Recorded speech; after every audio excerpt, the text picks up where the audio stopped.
কোরআনের আয়াতে আমার তেলাওয়াত কিন্তু সেই আয়াতে আল্লাহ পাক রব্বুল আলামিন বলেন, ইন্না নাহনু নাযালনা যিকরা ওয়া ইন্না লাহু লাহাফিজুন। মুসলমান বন্ধুগণ আমার, আল্লাহ পাক রব্বুল আলামিন পবিত্র কোরআনের এই আয়াতে যে ঘোষণা দিয়েছেন, অন্যান্য কিতাবের ব্যাপারে আল্লাহ পাক রব্বুল আলামিন এই ঘোষণা দেন নাই। তাওরাতের ব্যাপারে আল্লাহ পাক রব্বুল আলামিন এই ঘোষণা দেন নাই। ইনজিলের ব্যাপারে আল্লাহ পাক রব্বুল আলামিন এই চ্যালেঞ্জ দেন নাই। জবুরের ব্যাপারে আল্লাহ পাক রব্বুল আলামিন এই চ্যালেঞ্জ দেন নাই, এই ঘোষণা দেন নাই। কেবলমাত্র আসমানি সর্বশ্রেষ্ঠ আখেরি কিতাব পবিত্র কোরআনের ব্যাপারে আল্লাহ পাক রব্বুল আলামিন এই ঘোষণা দিয়েছেন। আল্লাহ তাআলা বলেন, ইন্না নাহনু নাযালনা যিকরা ওয়া ইন্না লাহু লাহাফিজুন। আল্লাহ তাআলা বলেন, ও দুনিয়ার বান্দা বান্দীগণ, শোনো শোনো শোনো, আমি আল্লাহ তোমাদের কাছে এই কোরআন নাযিল করেছি, কিন্তু আমি আল্লাহ অন্য কিতাবের ব্যাপারে যে চ্যালেঞ্জ যে ঘোষণা দেই নাই, এই কিতাবের ব্যাপারে আমি আল্লাহ সেই ঘোষণা দিলাম। এই কোরআনকে আমি আল্লাহ আসমান থেকে নাযিল করেছি, কিয়ামত পর্যন্ত এই কোরআনের প্রত্যেকটা আয়াত, প্রত্যেকটা বিধান, প্রত্যেকটা হরফ এর রক্ষণাবেক্ষণের দায়িত্ব আমি আল্লাহ নিয়ে নিলাম। চিৎকার দিয়ে বলেন সুবহানাল্লাহ। আল্লাহ পাক রব্বুল আলামিন এই কোরআনের রক্ষণাবেক্ষণের দায়িত্ব নিয়েছেন।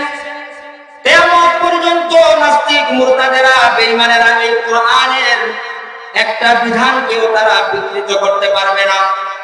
কিয়ামত পর্যন্ত সমস্ত নাস্তিকরা যদি চেষ্টা করে এই কোরআনকে ধ্বংস করে ফেলবে, কোরআনকে ধ্বংস করতে পারবে না। কারণ এই কাগজের কোরআন ধ্বংস করা গেলেও মারকাজুল কোরআনে যে ছাত্ররা কোরআনের হাফেজ হবে, এদেরকে তো দুনিয়ার কোন মানুষ ধ্বংস করতে পারবে না। কারণ এই মাদ্রাসাগুলিতে, যে মাদ্রাসাগুলিতে কোরআনের শিক্ষা দেওয়া হয়, এই মাদ্রাসাগুলিতে সর্বদাই আল্লাহর কালামের তেলাওয়াত হয়। আল্লাহ পাক রব্বুল আলামিন যুগে যুগে কোরআনকে হেফাজত করেছেন, কোরআনকে রক্ষণাবেক্ষণ করেছেন। এই যুগেও আপনাদের এই এলাকাতেও আল্লাহ পাক রব্বুল আলামিন এই মারকাজুল কোরআন মাদ্রাসার ওসিলায় এই যুগে, এই সময়েও এই এলাকায় আল্লাহ তাআলা কোরআনকে মাদ্রাসার ওসিলায় রক্ষণাবেক্ষণ করবেন। কোরআনকে যখন মানুষ তেলাওয়াত করে, মানুষ তখন আল্লাহ পাক রব্বুল আলামিনের সাথে কথা বলে, আর আল্লাহ পাক রব্বুল আলামিনের সাথে কিয়ামত পর্যন্ত বান্দার কথা হতেই থাকবে। যখন যখন বান্দা কোরআনের তেলাওয়াত করবে, কিয়ামত পর্যন্ত কোনো মানুষ, কোনো নাস্তিক মুরতাদ এই কোরআনকে ধ্বংস করতে পারবে না। এই কোরআনের কোন বিধানকে কিয়ামত পর্যন্ত কেউ বিকৃত করতে পারবে না। এর একটা প্রমাণ আপনাদেরকে দিই। হযরত মুফতি শফি সাহেব রাহমাতুল্লাহি আলাইহি তাফসীরে মাআরিফুল কোরআনে, তাফসীরে কুতুবের বরাত দিয়ে একখানা ছোট্ট ঘটনা নিয়ে আসছেন। আল্লাহ পাক রব্বুল আলামিন যুগে যুগে কোরআনকে রক্ষণাবেক্ষণ করবেন, যুগে যুগে কোরআনের হেফাজত করবেন।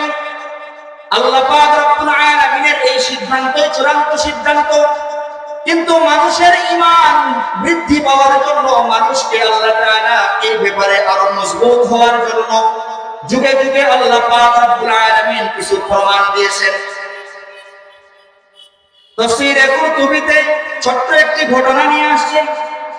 বাদশা মামুনুর রশিদের দরবারে প্রতি বছরই একটা করে আয়োজন হইতো, শিক্ষা সেমিনারের আয়োজন হইতো। আমাদের দেশে যেমন মাহফিল হয়, বাদশা মামুনুর রশিদের দরবারে প্রতি বছর শিক্ষা সেমিনারের আয়োজন করা হতো। ভাই সকলে একটু নজর দিই, এদিকে এদিকে দৃষ্টি দিই ভাই।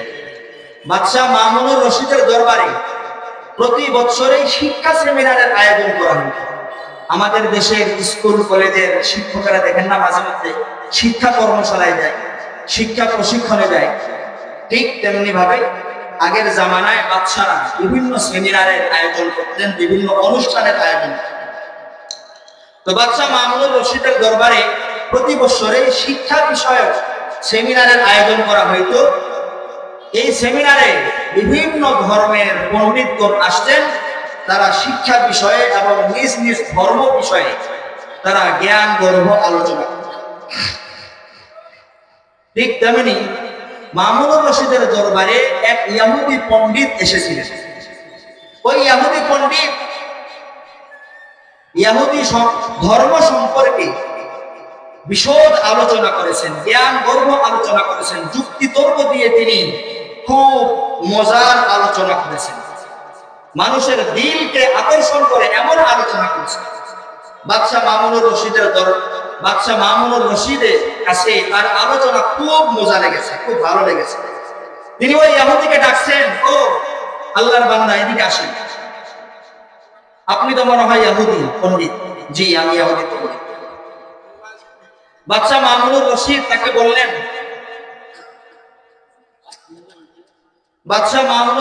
তাকে বললেন, তুমি যদি মুসলমান হয়ে যাও, তোমার সাথে আমরা আরো ভালো ব্যবহার করব এবং তোমাকে আমরা আরো সম্মান দিব, আরো সুযোগ সুবিধা দিব। ইহুদি বলল যে আমি আমার ধর্ম ত্যাগ করতে পারবো না, আমি আমার বাপ দাদার ধর্ম ত্যাগ করতে পারবো না।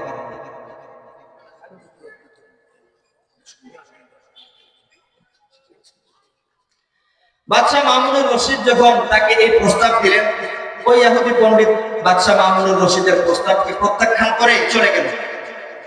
পরের বছর ওই ইহুদি পণ্ডিত মুসলমান হয়ে ওই বাদশাহ মামুনুর রশিদের দরবারে আবার ফিরে আসলেন। মুসলমান বন্ধুগণ আমার, ওই ইহুদি পণ্ডিত পরের বছর বাদশাহ মামুনুর রশিদের দরবারে সেই শিক্ষা বিষয়ক সেমিনারে মুসলমান হয়ে এসে কোরআন ও হাদিসের যুক্তি দিয়ে কোরআন ও হাদিসের জ্ঞান গর্ভ আলোচনা করলেন, ইসলামী আইন সম্পর্কে আলোচনা করলেন, ইসলামী জীবন ব্যবস্থা নিয়ে জ্ঞান গর্ভ আলোচনা করলেন। আলোচনার শেষে বাদশাহ মামুনুর রশিদ তাকে আবার ডাকলেন, ও আল্লাহর বান্দা, এদিকে আসেন।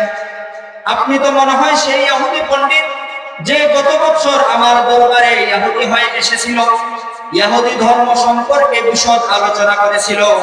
আমার তো মনে হয় আপনি সেই ইহুদি পণ্ডিত।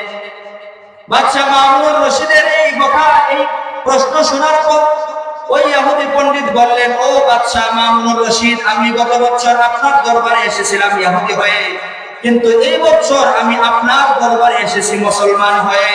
চিৎকার দিয়ে বলেন সুবহানাল্লাহ। বাদশাহ মামুনুর রশিদ বললেন, ও আল্লাহর বান্দা, গত বছর আমি আপনাকে মুসলমান হওয়ার প্রস্তাব দিলাম, কিন্তু আপনি মুসলমান হলেন না, অথচ এই বছর আপনি নিজেই মুসলমান হয়ে আমার দরবারে আসলেন, কারণটা কি, ঘটনাটা কি? ওই ইহুদি পণ্ডিত বললেন, ও বাদশাহ মামুনুর রশিদ, আমি একজন ধর্ম বিষয়ক গবেষক, আমি ধর্ম বিষয়ে গবেষণা করি, নিজ হস্তে আমি বিভিন্ন ধর্মের কিতাবাতে আমি লেখালেখি করি।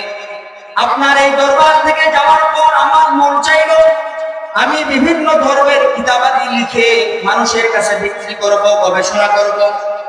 আমি তাওরাতের কয়েকটা কপি লিখলাম, সংক্ষেপে বলতেছি, মনোযোগ সহকারে শুনেন। ইনজিলের কয়েকটা কপি লিখলাম, কোরআনের কয়েকটা কপি আমি লিখলাম। প্রত্যেকটাতে আমি আমার মন গড়া একটু কম বেশি করে লিখলাম। যেখানে হালালের কথা আছে সেখানে হারাম লিখলাম, যেখানে হারামের কথা আছে সেখানে আমি হালাল লিখলাম। এভাবে লেখার পরে তাওরাতকে নিয়ে গেলাম ইহুদিদের কাছে, ইনজিলকে নিয়ে গেলাম খ্রিস্টানদের কাছে, অন্যান্য ধর্মগ্রন্থগুলি যেগুলি আমি নিজ হাতে কম বেশি করে লিখেছি প্রত্যেক ধর্মের মানুষের কাছে নিয়ে গেলাম আমার লিখিত এই কম বেশি করা কিতাবগুলিকে। তারা সকলেই সাদরে গ্রহণ করলো, আগ্রহ ভরে গ্রহণ করলো।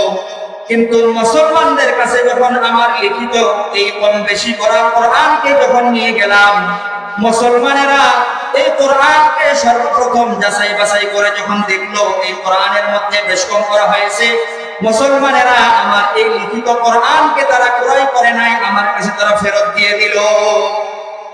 এই ঘটনা দেখার পরে আমার অন্তরে এই কথার বিশ্বাস স্থাপন হলো, আল্লাহ পাক রব্বুল আলামিন যে 1450 বছর আগে বলেছেন, ইন্না নাহনু নাযালনা যিকরা ওয়া ইন্না লাহু লাহাফিজুন, আমি আল্লাহ এই কোরআনকে নাযিল করেছি এবং এই কোরআনের রক্ষণাবেক্ষণের দায়িত্ব আমি আল্লাহর।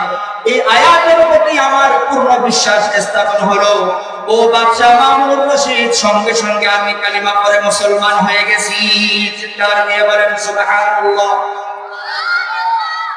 ইন্না নাহনু নাযালনা যিকরা ওয়া ইন্না লাহু লাহাফিজুন। আল্লাহ এভাবে চুপি থেকে কোরআনকে রক্ষণাবেক্ষণ করবেন, হেফাজত করবেন।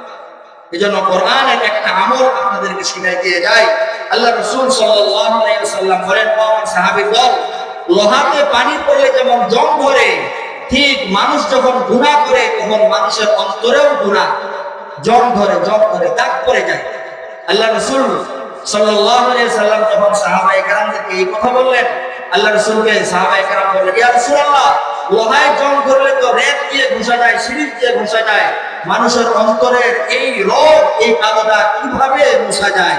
আল্লাহ রাসূল দুইটা আমলের কথা শিখিয়ে দিলেন। এক নাম্বার, কাসরাতু যিকরিল মাউত ওয়া তিলাওয়াতিল কুরআন। মরণকে বেশি বেশি স্মরণ করো, কোরআনের তেলাওয়াত বেশি বেশি করো, তাহলে তোমার অন্তরের এই কালিমা, এই দাগ, গুনাহের এই দাগ মুছে যাবে।